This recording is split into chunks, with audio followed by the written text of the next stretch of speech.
Alam mo, yung mga pakulay-kulay na yan, wala pa rin yan sa nanay at tatay natin, sa mga lolo at lola natin kasi naniniwala silang polka dots pa rin ang swerte.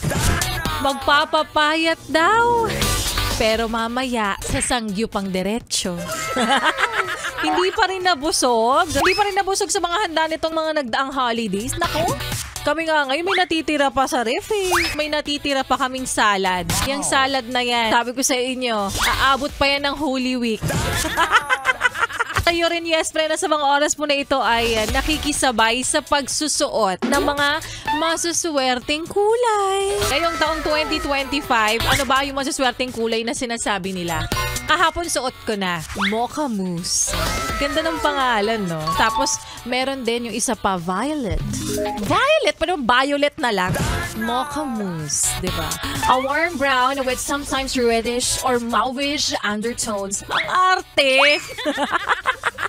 Brown lang naman yun. Alam mo, yung mga pakulay-kulay na yan, wala pa rin yan sa nanay at tatay natin, sa mga lolo at lola natin kasi naniniwala silang polka dots pa rin ang swerte.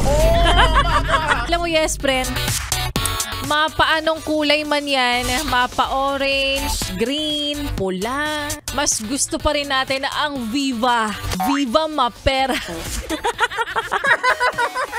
Napayes ka ba? Sa napanood mo, yes friend? Alam mo na ang gagawin mo, ha? Hit like and subscribe. And click the notification bell para ma-update ka namin. Kung gusto mo, mag-comment ka pa. Hindi ka namin iisnabin. Go, yes, friend!